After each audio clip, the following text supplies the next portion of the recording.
Ya son mayoría las comunidades autónomas que exigen al gobierno la implantación del pasaporte COVID de cara a la Navidad. Quieren que se haga uso del certificado de vacunación para, por ejemplo, la entrada en locales de ocio. También hablamos de la reforma laboral porque se endurece la propuesta de los contratos temporales. En esa última propuesta que el Ministerio de Trabajo le ha trasladado a sindicatos y a la patronal, solo se permitiría un 8% de trabajadores con este tipo de contrato. También hablamos de esa nueva plataforma que está preparando Yolanda Díaz. No se va a llamar Frente Amplio, este nombre está descartado por parte de la vicepresidenta. Y por último hablamos también de las movilizaciones previstas la semana que viene por Guardia Civil y policías que protestan por los cambios que se preparan en la llamada Ley Mordaza. Esto es Barra Libre, comenzamos.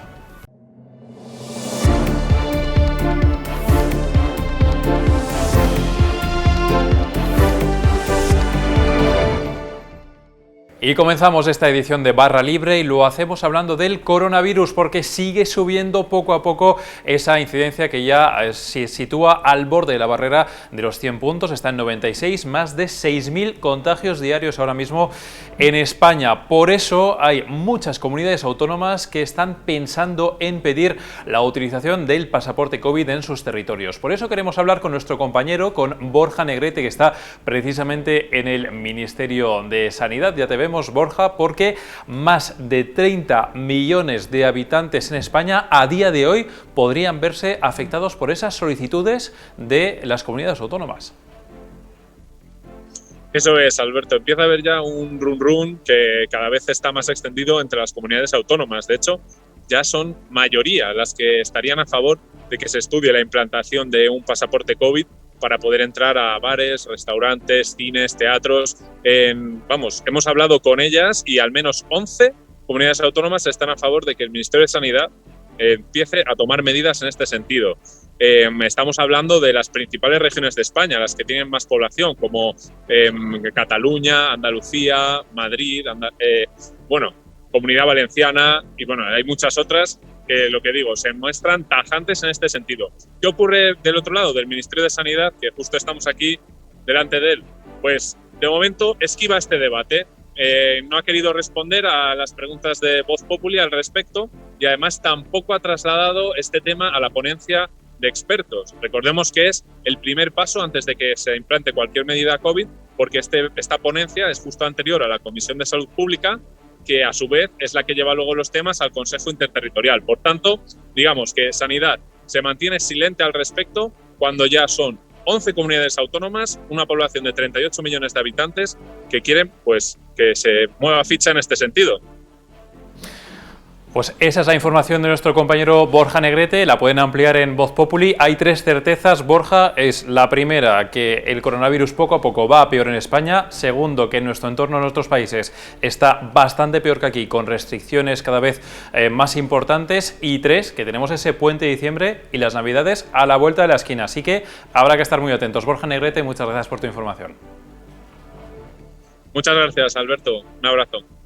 Y hablamos ahora de la reforma laboral, porque en Voz Populi hemos tenido acceso a la última propuesta del Ministerio de Trabajo a sindicatos y patronal en cuanto a la temporalidad de los trabajadores. Y queremos comentar este asunto con nuestra compañera, con Mercedes Serrayer. Mercedes, ¿qué tal? Hola, ¿qué tal? A ver, Mercedes, resulta que hemos tenido acceso a esta propuesta y se endurece, se reducen los márgenes de temporalidad para los trabajadores.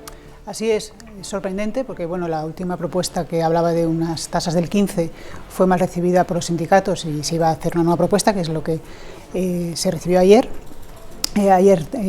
Una reunión que hubo para mañana, y la cuestión es que se ha endurecido, sorprendentemente se ha endurecido. Tenemos una serie de coeficientes, unas ratios según el número de trabajadores de las empresas, y el máximo que se permite es un 8%. O sea, va desde un trabajador a más de 500, y tenemos, por ejemplo, que para empresas entre 31 y 100 trabajadores pueden tener o 5 temporales o un máximo del 8. Luego estos porcentajes van bajando y tenemos que las empresas de más de 500, que aquí podríamos meter multinacionales enormes, pueden tener o 30 trabajadores temporales o un máximo de un 4%. Estos porcentajes sí que se pueden incrementar en el sector agrario, en cada uno de los márgenes o de los parámetros, en un 50%. O sea, es decir, para una empresa, digamos, de 100 trabajadores, que es una cifra redonda para ponerlo fácil, una cifra de 100 trabajadores, hasta ahora estábamos hablando de que podía tener a 15 personas con un contrato de carácter temporal. De 15 pasa a ser solamente 8. Esa es la propuesta. Con coeficientes, habrá que ver cómo queda, si es una empresa de 50 o de 250 trabajadores, pero esa es la propuesta que se endurece. Es decir, es más en la línea, evidentemente, de lo que pedían los sindicatos, pero todavía más complicada de digerir, en este caso, para la patronal, o al menos eso suponemos, y recordemos a patronal que ya se desmarcó de la reforma laboral, con lo cual aquí nuevas piedras en el camino. Así es, esta propuesta no es del gusto de la patronal, según tenemos fuentes consultadas de la patronal, así nos lo transmiten. Vamos a ver, porque el viernes se sigue negociando, porque Trabajo quiere acelerar todas estas negociaciones, porque la cosa va muy retrasada. Vamos a ver en qué queda la cosa, pero de momento esto es lo que hay. Y luego, bueno, se introducen, es una especie de contrato que se llama por causas de la producción y para tareas ocasionales. Entonces, este contrato puede tener una duración máxima de 3 meses, aunque luego hay excepciones por convenio y tal. Y en el caso de que un trabajador a lo largo de un año llegue a los 5 meses en esta figura, se le hace indefinido. Claro, y luego hay algunas excepciones que también se recogen en esta propuesta para algunos sectores que tienen otro tipo de necesidades, por ejemplo, en el sector agrario, ¿no?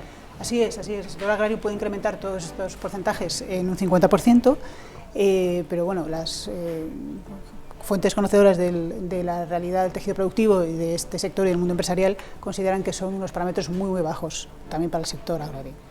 Bueno, pues esa es la propuesta y esas son, así de primeras, las reacciones que suscita. Vemos que la reforma de las pensiones ya fue bastante complicada y la reforma laboral, de momento, y por los datos que tenemos y ese documento, esa propuesta de la que nos habla nuestra compañera, parece que también puede ser de difícil digestión. Mercedes Serrayer, muchísimas gracias por tu información. A vosotros. Y un día más queremos hablar de esa nueva plataforma que está preparando la vicepresidenta del Gobierno, Yolanda Díaz, y que ya hemos visto cómo poco a poco va tomando forma y hemos visto cómo se ha escenificado una especie de presentación el fin de semana pasado en Valencia. Javier Portillo, hablamos contigo de este tema. ¿Qué tal? ¿Qué tal? A ver, Javier, hemos visto cómo se escenificaba, pero sobre todo queremos hablar del nombre. No sabemos cómo se va a llamar, pero sí que sabemos cómo no se va a llamar. Frente Amplio, que estaba en boca de todos, descartado. Esta es tu información. Pues sí, así es. El entorno de la vicepresidenta nos ha adelantado que no le gusta nada el nombre de Frente Amplio y que no va a ser el nombre de su futura plataforma. Es cierto que este nombre nunca fue, o sea, Podemos nunca dijo que fuera a ser el nombre de ninguna plataforma, aunque es verdad que varios referentes de la izquierda, entre ellos Pablo Iglesias o Juan Carlos Monedero, lo empezaron a usar.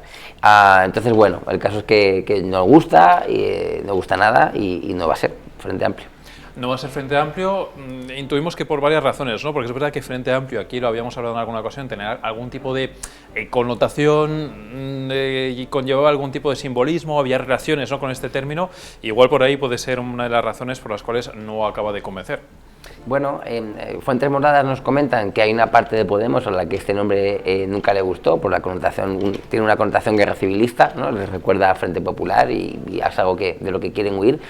Y luego, aparte, es cierto que este nombre conecta con las izquierdas latinoamericanas populistas. En Latinoamérica hay muchísimas plataformas políticas y coaliciones que tienen este nombre. Podemos aprendió allí a hacer política y bueno, digamos que también quieren poner un poco de distancia sobre eso. Además, Frente Amplio tendría otro problema aquí en España, es que esa marca electoral ya existe, ya está registrada aquí en España desde el año 2015. Bueno, pues esta es la información de nuestro compañero, de Javier Portillo. Frente Amplio, no, así no va a ser el nombre de esa plataforma de Yolanda Díaz, de la que seguro seguiremos hablando mucho. Javier Portillo, muchas gracias. A ti.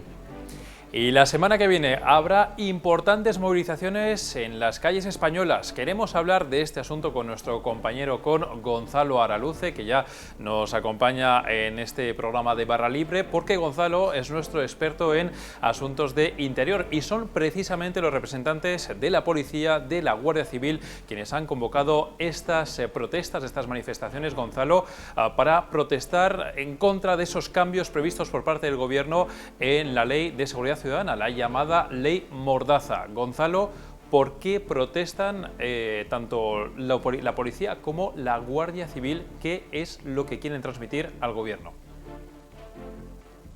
Exacto, lo has presentado muy bien. En realidad, la modificación de esta ley ha despertado ampollas en el seno de ambos cuerpos, de la Policía Nacional y de la Guardia Civil, pero no solo a ellos, sino también hay que atender a las demandas de otros cuerpos locales y autonómicos que seguro que se suman a estas protestas. En el calendario tenemos 2 jornadas, el 24 y el 27. El 24 las protestas tendrán lugar frente a delegaciones y subdelegaciones del Gobierno de toda España, y el 27 se prepara una gran macro manifestación que recorrerá Madrid pues en protesta por esta modificación que los agentes consideran que dificulta y entorpece sus labores de actuación, especialmente en cuestiones de orden público, y luego también exponen su seguridad al de retraerse esa posibilidad de difundir imágenes en las que se identifique a los agentes en sus intervenciones.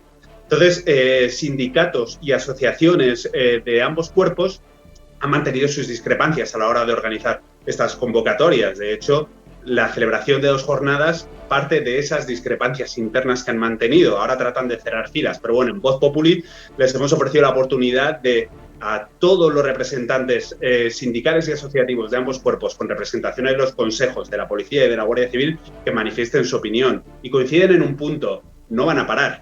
Este es el primer paso. Estas movilizaciones son su gran punto de protesta, pero tienen claro que van a ir hasta el final de las consecuencias con todo el recorrido legal posible para intentar que no salga adelante.